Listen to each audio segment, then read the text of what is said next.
Soybean की नई फसल बाजार में आने में अब लगभग 6 सप्ताह का समय बचा है, लेकिन इसके भाव न्यूनतम समर्थन मूल्य यानी एमएसपी से तकरीबन 600-700 रुपए प्रति क्विंटल नीचे चल रहे हैं।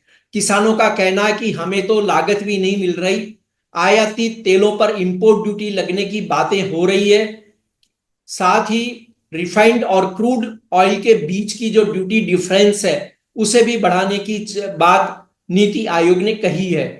क्या इस कदम से वाकई सोयाबीन के भाव ऊपर उठ पाएंगे, या असल में क्या होना चाहिए जिससे कि किसानों, कारोबारियों और सरकार तीनों को राहत महसूस हो? मेरा नाम है कमल शर्मा। सोयाबीन के इन्हीं पहलुओं पर बात करने के लिए हमारे साथ हैं एग्रोसिया ओवरसीज के पार्टनर अजय जैन। अजय जी, आपका स्वागत है। अजय जी। नमस्कार। जी नमस्कार अजय जी। सोयाबीन के भाव एमएसपी से नीचे हैं, नई फसल बेहतर आने की उम्मीद है। कितना दबाव मानते हैं अब आप सोयाबीन की कीमतों पर? नमस्कार सर। मोल तोल के दर्शकों को मेरा नमस्कार। सोयाबीन की कीमतें निश्चित तौर पर काफी दबाव में है। पिछले एक माह से तो बहुत ही ज्यादा नीचे जाने के बाद अभी कुछ थोड़ा सा कीमतों में सुधार है। एमएसपी सोयाबीन की करीब 4900 रुपये है और आज मंडियों की स्थिति 4300 से 4500 के बीच में है। अब सोयाबीन की परिस्थिति ऐसी है कि क्रॉप हमारी बहुत बढ़िया है। 130 लाख टन के समथिंग की क्रॉप हमको उम्मीद है कि आना चाहिए। और इतने बड़े प्रोडक्शन के सामने हमारा घरेलू कंजम्पशन काफी कम है, तो हमारी निर्भरता एक्सपोर्ट पर काफी ज्यादा बनी हुई है। सरकार को चाहिए कि एमएसपी पर कीमतें मेंटेन करने के लिए कुछ नीतिगत निर्णय ले, जिसमें हो सकता है समर्थन मूल्य पर सरकार को सोयाबीन खरीदना पड़े, बोनस देना पड़े, या आयातित तेलों पर ड्यूटी बढ़ाना पड़े। जो भी कदम इसके लिए सरकार को लेना जरूरी है वो सरकार उठाए, ताकि सोयाबीन उत्पादक किसान जो इस समय काफी परेशान है सोयाबीन की कीमतों को लेकर, उन्हें कुछ राहत मिल सके। जी। और सोयाबीन के जो सॉरी जितने इंपोर्टेड ऑयल हैं, अगर उन पे ड्यूटी लगा देती है सरकार, तो सोयाबीन और तेलों के दामों पर आप क्या असर देखते हैं? ये तो निर्भर करेगा कि सरकार ड्यूटी कितने परसेंट तक लगा रही है। अभी वर्तमान में तेलों पर ड्यूटी करीब 5.5% के आसपास है। तो सरकार को निश्चित तौर पर इसे 10 से 15% कम से कम बढ़ाना चाहिए, ताकि सोयाबीन की कीमतें 150 से लेके 300 रुपए तक इससे सुधर सके। जी। पर अजय जी, ये जो आपने भाव बताया कि 150, 200 या 250 रुपए तक सुधर सकते हैं, फिर भी शायद एमएसपी को टच नहीं कर पाए, तो ऐसे में किसानों में जो इस समय जो रोष है वो तो फिर भी शायद बना रहेगा। सरकार को इसके लिए इसके अतिरिक्त भी कुछ छोटे छोटे कदम और भी उठाना पड़ेंगे, जिससे कि सरकार इससे किसानों को अपना उचित मूल्य दिला सके। उसमें एक महत्वपूर्ण कदम है सोयाबीन के इंपोर्ट पर या तो ड्यूटी लगाए या इंपोर्ट को रिस्ट्रिक्ट करे। और सोयाबीन मील का इंपोर्ट भी अभी पिछले 2-3 सालों में हमारे यहाँ हुआ है। तो सरकार को यह भी देखना पड़ेगा, सुनिश्चित करना पड़ेगा कि उसके इंपोर्ट पर या तो ड्यूटी लगाए या उसको भी मात्रात्मक निश्चित करें। ये छोटे छोटे कदम निश्चित तौर पे बाजार को सपोर्ट करेंगे और किसानों को उनका उचित मूल्य मिल पाएगा। लेकिन इस बार अगर हम देखें तो 10 लाख टन लगभग सोयाबीन का इंपोर्ट हुआ है, और जबकि बैलेंस शीट का जो एंडिंग स्टॉक आएगा वो तकरीबन 20 लाख टन आसपास आ सकता है। तो कैसे में, क्या आपको नहीं लगता कि जब हमारे देश में सोयाबीन पर्याप्त हो रहा है, हम पूरी क्रशिंग नहीं कर पा रहे हैं, तो फिर इंपोर्ट का कोई मायना नहीं रहता, खासकर जब किसान ये कह रहे हैं कि, और साफ बाजार दिख रहा है कि एमएसपी के प्राइस नीचे है, किसानों को उनकी लागत ही नहीं मिल रही है। निश्चित तौर पे सरकार को इस पे विचार करना चाहिए, क्योंकि हमारे यहाँ उपलब्धता भरपूर बनी हुई है और आने वाले सीजन में भी उपलब्धता में कोई कमी नजर नहीं आ रही है। तो सरकार को इस पर निश्चित तौर पे ध्यान देकर या तो इस पे ड्यूटी लगाना चाहिए या फिर इसको मात्रात्मक प्रतिबंधित कर देना चाहिए, ताकि हमारे यहाँ उत्पादक किसानों को उसका उचित मूल्य प्राप्त हो सके। अगर अजय जी ये हम एक सोच सकते हैं कि मान लीजिए कुछ कदम उठाने के बावजूद अगर एमएसपी से ऊपर प्राइस किसानों को नहीं मिलते हैं, तो क्या भावांतर देना चाहिए सरकार को, या कोई बोनस जैसी चीज को डिक्लेयर कर देनी चाहिए ताकि उन्हें राहत मिल सके? जी, मुझे लगता है सरकार के पास दो तीन ऑप्शन है। एक ऑप्शन है भावांतर का, एक ऑप्शन है खुद खरीदी करने का, और एक ऑप्शन है बोनस देने का। तो सरकार इस समय जो विचार कर रही है, मेरे हिसाब से बोनस देने पे विचार कर रही है, क्योंकि भावांतर में काफी बड़ी रकम सरकार को खर्च करना पड़ेगी, और समर्थन मूल्य पे खरीदी करना सोयाबीन की क्रॉप के लिए मुझे नहीं लगता कि सरकार के लिए फिजिबल होगा। और काफी समय से, पिछले 10-15 सालों से सरकार ने समर्थन मूल्य पर उस तरह की खरीदी सोयाबीन के लिए नहीं की है। तो सरकार के पास एक ही महत्वपूर्ण जी कदम है, सोयाबीन पे बोनस देना। जी। और सोयाबीन के देखिए दाम जो नीचे आए, उससे कारोबारियों को भी भारी नुकसान हुआ। छोटे बड़े सभी स्टॉकिस्ट ने कुछ न कुछ सफर किया है। तो ऐसे में जब अब नई फसल आने में केवल 6 सप्ताह का लगभग समय बचा है, तो क्या आप मानते हैं कि ट्रेडर्स बाजार को कितना सपोर्ट दे पाएंगे, खरीद का सपोर्ट कितना कर पाएंगे?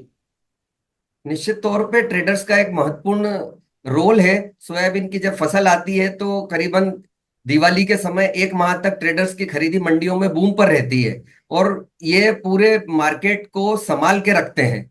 लेकिन इस वर्ष ऐसी परिस्थिति है कि ट्रेडर्स के पास पुराना माल शेष बचा हुआ है, तो मुझे नहीं लगता कि इस बार ट्रेडर्स भी मार्केट को बड़ा सपोर्ट दे पाएंगे कीमतों के लिहाज से। जी। और सरकार ने जैसे इस बार भी बजट में कहा, पहले भी हमेशा कहती रही है कि ऑयल मिशन हमें आत्मनिर्भर बनाना, ताकि इंपोर्ट बिल हमारा खाद्य तेलों में कम हो सके। ऐसे में जबकि अब सोयाबीन के भाव नीचे हैं, तो किसान कैसे प्रोत्साहित होंगे रबी फसलों में तिलहन सीड्स को लेकर के?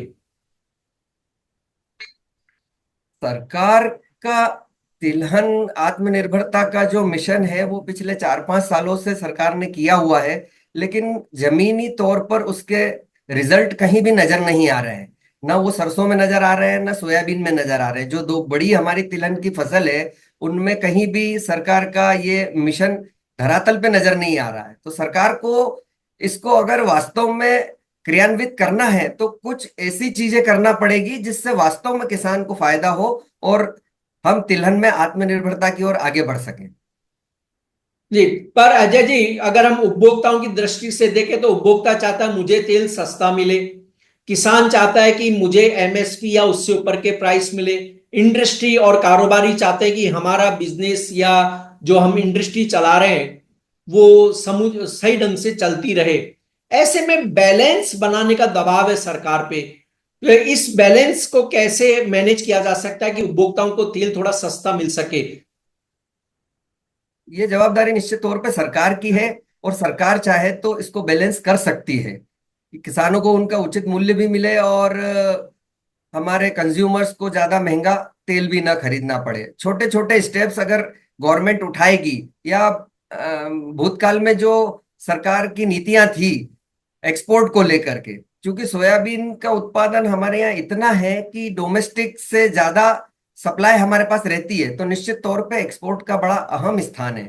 तो एक्सपोर्ट को लेके सरकार यदि कुछ सकारात्मक कदम उठाएगी तो निश्चित तौर पे सोयाबीन उत्पादक किसानों का भी भला होगा, ट्रेडर्स का भी भला होगा, प्रोसेसर्स का भी भला होगा, और कंज्यूमर्स को अपना नियत स्तर पर तेल की प्राप्ति होती रहेगी। उन छोटे छोटे कदमों में पहले सरकार एक्सपोर्ट पे एक्सपोर्ट इंसेंटिव देती थी। उसके बाद सरकार ने टीएमए, एक ट्रांसपोर्ट मैकेनिज्म असिस्टेंस चालू किया था। जो ओशियन फ्रेट काफी ज्यादा बढ़ गए हैं इन दिनों पे, उसके कारण हमारा एक्सपोर्ट प्रभावित हो रहा है। तो सरकार ने उसकी मदद के लिए भी एक योजना चालू की थी, वो भी वर्तमान में बंद कर दी गई है। ऑर्गेनिक जो हमारा सोयाबीन मील और सोयाबीन एक्सपोर्ट होता था, वो जी अमेरिका के एंटी डंपिंग ड्यूटी लगाने के कारण अभी 2 साल से पूरी तरह से बंद है। और वो सरकार को अपने स्तर पर ही अमेरिका से बातचीत करके इस मसले को सुलझाना पड़ेगा, क्योंकि एक्सपोर्ट में एक बड़ा स्थान ऑर्गेनिक प्रोडक्ट का भी रहा है। पिछले 3 साल पहले हमने करीब करीब 5-7 lakh ton export organic products का किया है। तो सरकार को इस मामले में हस्तक्षेप करना पड़ेगा, अमेरिकी सरकार से बात करना पड़ेगी, और ये जो ड्यूटी इंडिया पे लगाई गई है उसको हटवाना पड़ेगा, ताकि हमारा ऑर्गेनिक का एक्सपोर्ट भी पुनः प्रारंभ हो सके। जी। और देखिए अजय जी, इस साल बारिश सभी राज्यों में अच्छी हुई है, खासकर जो तिलहन की पैदावार करते हैं। लेकिन जब सोयाबीन के प्राइस को हम देखते हैं कि काफी नीचे हैं, ऐसे में एक पहले कयास था कि राजस्थान में तो इस बार इतनी अच्छी बारिश हुई है जहां बिल्कुल ही खेती बाड़ी मानसून पे निर्भर है। ऐसे में एक खबरें आ रही थी कि भाई यहाँ सरसों का रकबा बढ़ सकता है। लेकिन अगर सोयाबीन के प्राइस इस तरह नीचे रहे तो आप देखते हैं कि सरसों की भी फसल अपने देश में कम नहीं होती है। ऐसे में क्या किसान फिर झिझक सकते हैं कि सरसों की बुआई करे या ना करे, क्योंकि सोयाबीन वाले किसानों को भी पूरे प्राइस नहीं मिल पा रहे?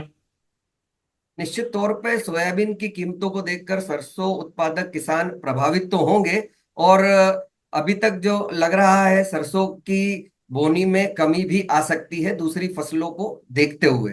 तो सरकार को निश्चित तौर पे इसके लिए भी सोयाबीन की खरीदी एक निर्धारित स्तर पर या निर्धारित तरीके से समर्थन मूल्य पर करना पड़ेगी, जिससे कि उत्पादकों को उनका पूरा मूल्य मिल सके, और आने वाली फसल के भी तिलहन उत्पादक जो किसान हैं उनको प्रोत्साहन दिया जा सके।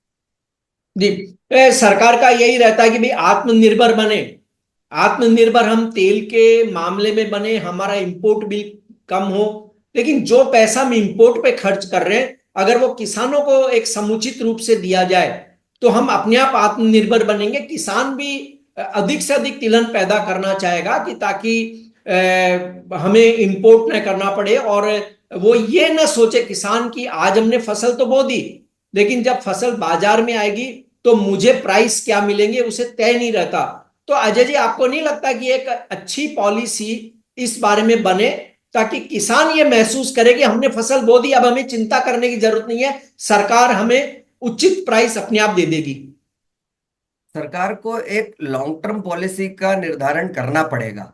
ये बहुत ही आवश्यक कदम है। सरकार एमएसपी का निर्धारण तो सिफारिश से या आयोग के गठन से या जो भी सरकार का मैकेनिज्म है एमएसपी निकालने का, उसके लिए तो सरकार का अपना मैकेनिज्म है। लेकिन उस एमएसपी पे किसानों की फसल कैसे बिकेगी या कैसा किसान को वो एमएसपी प्राप्त कैसे होगी, इसका कोई मैकेनिज्म सरकार के पास नहीं है। और कीमतों में जो उतार चढ़ाव होता है उसका फ्लक्चुएशन रोकने के लिए भी सरकार को एक लॉन्ग टर्म मैकेनिज्म बनाना पड़ेगा, जो कोरिलेटेड हो आपस में, ड्यूटी, प्राइजेस और फॉरेन की प्राइजेस, इन सबको मिलाकर, सो दैट कि यहाँ पे किसानों को भी प्रॉपर प्राइजेस मिले और तेल के प्राइजेस भी यहाँ पर स्टेबल रह सके। जी। अजय जी, एक अंतिम सवाल है कि ओवरऑल आपको सोयाबीन में आने वाले दिनों में कैसी संभावनाएं दिखती है? सोयाबीन की फसल अभी तक जो वर्तमान में आज दिनांक तक बहुत अच्छी परिस्थिति में है, और अगर पिछले साल की तुलना हम करें, पिछले साल से तुलना हम करें, तो कुछ भी 10 लाख टन क्रॉप ज्यादा आने की संभावना नजर आ रही है, और 15 लाख जी। टन हमारे पास करीब करीब कैरी फॉरवर्ड स्टॉक बचेगा। तो सप्लाई साइड में कहीं भी सोयाबीन की कोई इशू नजर नहीं आ रहा है, और अगर एक्सपोर्ट हमने इसी पेस पर कंटिन्यू किया तो हो सकता है सोयाबीन की कीमतें ज्यादा नीचे न जाएं, और एक सीमित दायरे में हम पूरा साल सोयाबीन की कीमतों को देख सकते हैं। जी, धन्यवाद अजय जी।